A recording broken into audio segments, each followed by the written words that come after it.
안녕하세요 여러분, 나어제입니다. 사실 별로 오래되지 않았는데 되게 오랜만에 식물 영상을 찍는 것 같아요. 요즘 저의 식물들은 새로운 환경에 천천히 적응 중입니다. 계절이 가을에서 겨울로 넘어가고 있는데요. 최근 제가 살고 있는 곳의 온도가 최저 10도에서 최고 20도 정도를 왔다 갔다 해요. 밖에서 들어오는 공기가 굉장히 쌀쌀해졌고 광량도 굉장히 많이 줄어들었어요. 이곳은 봄, 여름, 가을에는 비가 전혀 오지 않고 매일매일 굉장히 맑은 날이 이어지는데 겨울에는 비가 지속적으로 내리고 그리고 비가 오지 않는 날도 구름이 가득 껴서 파란 하늘을 보기가 되게 어려운 곳이거든요. 제가 환기 때문에 계속 문을 열고 그리고 히터를 켜면 공기가 너무 건조해지는 게 저도 불편하고 식물들한테도 별로 좋을 것 같아서 히터는 거의 안 켜고 있어요, 아직. 그래서 실내 온도도 한 18도에서 20도 정도를 왔다 갔다 하는 것 같아요. 요즘 컨디션이 그렇게 막 좋다, 엄청 빠르게 많이 자라고 있다라는 생각이 드는 식물이 잘 없고 새로운 환경에 적응하는 것도 시간이 좀 오래 걸리는 것 같아요. 레카볼에 옮기거나 한 식물들이. 해가 뜨고 지는 방향이 조금씩 변하다 보니까 지금 거실에 해가 거의 안 들어요. 그래서 식물 선반 전체를 침실로 옮겨왔어요. 거의 대부분의 식물이 이제 방에 있는데 그래도 광량이 충분하지는 않아서 식물 등을 설치해서 식물 등의 도움도 함께 받고 있습니다. 습도는 히터를 켜지 않으면 딱히 많이 변하지는 않더라고요. 저희 집에 지금 가습기가 없거든요.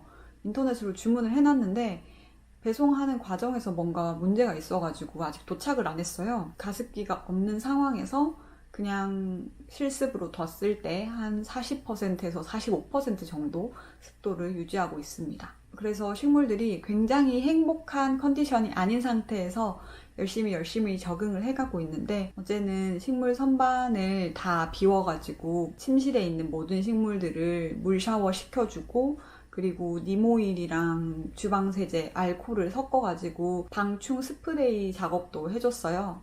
그것만으로도 제가 어제 허리가 꺾였는데 어쨌든 여러 가지 방법들을 동원하고 그리고 다른 분들의 정보도 많이 찾아보면서 겨울을 대비하고 있습니다. 오늘은 제가 이렇게 저의 식물들의 근황도 전할 겸 2020년 11월 현재 저의 최애 식물도 자랑할 겸 카메라를 켰습니다. 근황은 어느 정도 말씀을 드린 것 같고 그러면 저는 요즘 어떤 식물들을 편애하고 있는지 하나하나 보여드릴게요. 첫 번째 식물은 이 추워지는 계절이 아주 야속한 아이입니다. 바로 칼라디움 물라이트인데요. 칼라디움은 굉장히 많은 종류가 있죠. 저는 그 중에 총 3가지 칼라디움을 키웠고 처음부터 가장 예뻐했고 지금도 가장 예뻐하는 물라이트를 오늘 가지고 왔어요. 칼라디움 자체가 여름 하면 떠오르는 식물이잖아요. 잎 색깔이 굉장히 화려하고 잎 크기도 굉장히 시원시원하게 크고 줄기도 길쭉길쭉하게 뻗고 해서 여름에 그 청량하고 강렬하고 뭔가 또렷하고 다채롭고 하는 그 많은 형용사들과 굉장히 잘 어울리는 식물인데 날씨가 본격적으로 추워지면서 흙이 채 마르지 않았는데 이렇게 처지는 잎들이 점점 늘어나면서 구근을 다 캐서 잠을 재울 때가 아닌가 하는 생각이 들어요. 원래 저는 구근을 캐내지 않고 그냥 계속 잎을 볼 생각이었어요. 왜냐하면 제가 사는 지역이 한국보다 훨씬 덜 춥거든요. 한겨울에도 영하로 떨어지는 날이 거의 없기 때문에 제가 관리만 잘해주면 괜찮지 않을까 생각했는데 이렇게 처지는 잎들이 생기는 걸 보니까 확실히 이 정도 날씨도 추위를 타는구나 싶기도 하고 새로운 잎들을 계속 나게 하면 결국은 성장세가 더뎌지고 구근 사이즈도 작아지고 결국은 커다랗고 건강한 잎을 보지 못하는 구근이 된다고 하더라고요. 그래서 그러면 내가 이 아이를 굳이 억지로 살려서 저도 마음고생하면서 걱정하면서 동동거리기보다 이 아이의 특성에 맞게 쉴 때는 쉬게 해주자 라는 마음이 들어서 제가 이제는 이렇게 떨어지는 잎들을 제거하지도 않고 물을 추가로 더 주지도 않고 그냥 지켜보고 있어요. 근데 아직도 이파리가 이렇게 너무 예쁘잖아요. 정말 영롱하고 너무너무 예쁘거든요. 그래서 당장 이 구근을 캐서 잎을 다 제거하기보단 그냥 천천히 잎이 꺾여서 내려가는 과정을 조금 더 보다가 이번 주말에서 다음 주 중쯤에 구근을 캐서 보관을 하려고요.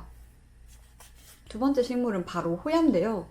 요즘 제가 제일 예뻐하는 식물군을 말하라고 하면 바로 호야가 아닐까 싶습니다. 가지고 있는 호야들이 다 너무 예쁜데 대표로 이 크림슨 프린세스를 가지고 왔어요. 이렇게 좀 풍성하고 개체가 확실히 자리를 잡은 아이들부터 진짜 한 가닥인 아이까지 총 8가지 호야를 가지고 있는데요. 이 8종의 아이들이 모두 다 식물 등의 가장 좋은 자리를 차지하고 있을 만큼 요즘 저의 많은 편애를 받고 있는 식물입니다. 호야는 새잎이 날 때 이렇게 핑크빛을 가지고 잎이 나요. 지금 줄기도 붉은 빛이 많이 나죠. 이파리에서도 이렇게 붉은 빛이 돌아요. 지금 여기도 새잎이 아주 열심히 나고 이쪽에서도 새잎이 아주 열심히 나고 있어요. 호야가 레카볼에 적응을 시키기도 생각보다 쉽고 적응하고 나면 성장세도 굉장히 빠른 편이에요. 무슨 식물이든 잘 자라는 게 정말 사랑스러움의 포인트인데 호야가 바로 그렇습니다. 그래서 지금 이런저런 호야를 사고 있지만 여전히 위시리스트에 정말 많은 호야들이 남아있어요. 크림슨 프린세스였습니다. 귀여워. 세 번째는 스킨답서스 엔조이예요. 제가 10월 새식물 영상으로 이 스킨답서스 엔조이를 보여드렸었는데 그때 바로 흙을 털고 레카볼에 옮겨 심었었어요. 근데 이 스킨답서스 엔조이가 거의 적응과 성장이 동시에 일어났다고 해도 과언이 아닐 정도로 정말 빠르게 적응했어요. 그래서 지금 새로운 잎이 굉장히 많이 났어요. 처음 제가 이 레카볼에 심었을 때는 그냥 얘가 동그란 형태였거든요. 근데 지금 이렇게 삐죽삐죽 튀어나간 아이들이 다 새로 자란 잎들입니다. 처음에 제가 엔조이를 받았을 때 이 이파리에 조금 자국이 남아있는데 이렇게 끝이 탄 잎들이 엄청 많았거든요. 그래서 제가 처음에는 걱정을 했어요. 얘도 습도가 굉장히 까다로운 식물인가? 흰색이 많으니까? 그런데 저는 얘를 온실에 넣기도 싫었고 가습기도 없는데 어떻게 해야 되지?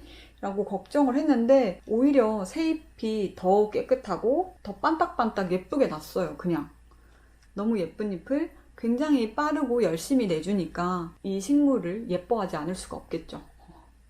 네 번째 식물은 바로 스킨답서스 투루비입니다. 거의 저희 집에 가장 최근에 온 식물이라고 할 수 있을 것 같아요. 이 아이를 데리고 온 지 한 일주일 정도밖에 안 된 것 같아요. 한국에서는 트루비라는 이름이지만 미국에서는 문라이트라는 이름으로 훨씬 더 많이 유통이 되더라고요. 근데 한국에서보다 구하기도 어렵고 가격도 더 비쌌어요. 일단 파는 곳을 찾기가 어렵고 개인이 조금씩 잘라서 파는 것도 이베이의 옥션을 통해서 구해야 하더라고요. 근데 그 옥션 가격이 성장점이 없는 잎 2장에 뿌리를 조금 받은 것 정도가 50불이 넘어가는 거예요. 너무 쉽게 50불, 60불 막 이래요. 그래서 저는 옥션을 하는 것도 너무 그러니까 최종적으로 제가 낙찰을 받는 것도 너무 어렵고 그렇게 높은 가격으로 이 식물을 사는 것도 좀 망설여져서 제가 오랫동안 이 식물을 제 위시리스트에만 넣어놨었는데 최근에 제가 우연히 애쉬에서 아주 조금 꽤 괜찮은 가격에 파는 걸 발견하고 잽싸게 결제했습니다.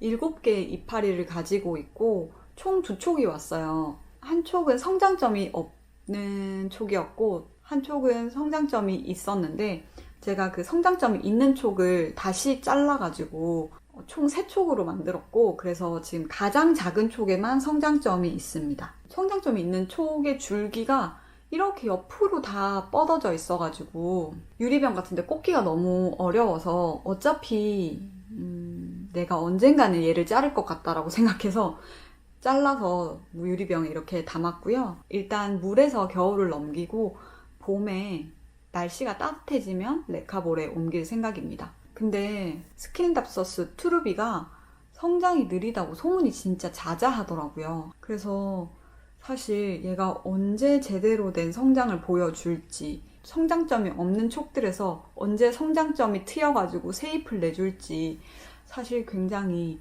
좀 걱정이 되고 그리고 느리다고 하니까 더 빨리 그걸 보고 싶어요. 오히려 더 안달이 나는 것 같아요.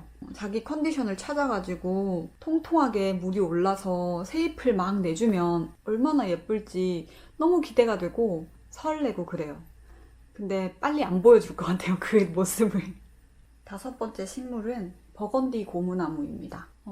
이 식물은 제가 저번 달 초에 주변 화원에서 데리고 왔어요. 한 화분에, 이것도 촉이라고 말할 수 있을까요? 총 3개체가 심어져 있었고, 저는 그걸 3개로 나눠가지고 하나는 흙에 심어서 추석 때 방문한 친척집에 선물하고, 하나는 레카볼에 심고, 마지막 하나는 지금 바로 여기 있는데요. 제일 큰 걸 선물로 드렸고, 중간 사이즈는 레카볼에 있고, 얘는 제일 작은 사이즈예요. 제가 생각했을 때는 이 화분이랑 이 식물이랑 굉장히 잘 어울리는 것 같거든요. 왜냐면 이 식물 자체가 굉장히 뭔가 글래머러스하고 볼륨감 있고 풍부한 느낌이 드는데, 이 화분도 이 식물에 전혀 묻히지 않고 서로 잘 균형을 맞춰주는 것 같아서 이 화분에다가 심고 고무나무를 굉장히 예뻐하고 있습니다. 제가 생각했을 때 지금 딱 이 모습이 식물의 장식성 면을 따져보았을 때 굉장히 이 높은 축에 속한다고 생각해요. 막 살아있는 생물로 느껴지기보다는 그냥 이 자체로 굉장히 장식품 같이 구경하고 있어요. 저희 집에서 새잎이 나와가지고 반딱반딱한 모습인데요. 분갈이를 중간에 하고 그래서 그런지 이 바로 직전 이파리보다 좀 작기는 한데 그래도 굉장히 건강하게 잘 자라고 있습니다. 고무나무가 키우기 쉬우면서도 꽤 까다롭다라는 말씀들을 하시더라고요. 종류에 따라 다르겠지만 마음에 안 들면 막 잎들을 떨궈버린대요. 그렇게 한번 민둥해져 버리면 거기서는 제대로 이파리가 다시 나지 않기 때문에 수영이 한번 망가지면 좀 그걸 되돌리기가, 복구하기가 어렵다고 해서 얘를 키우면서 조금 쫄았는데 이 흙에서는 생각보다 잘 적응하고 있고요. 레카볼에 있는 건 아직 적응 중이에요.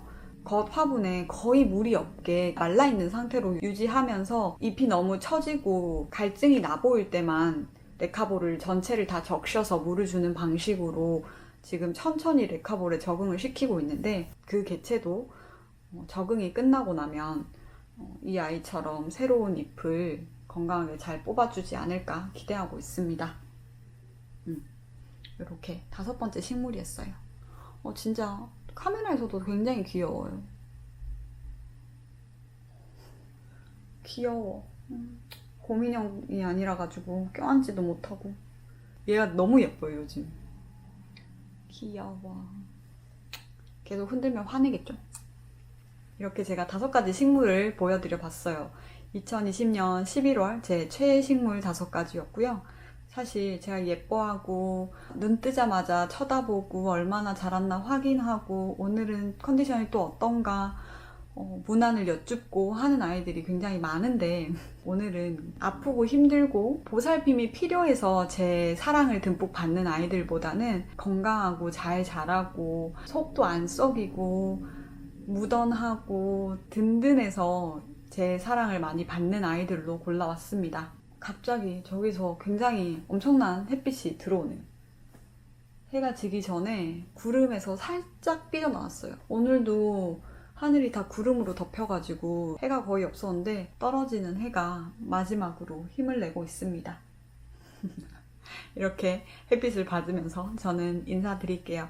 다른 영상에서 또 뵙겠습니다. 안녕.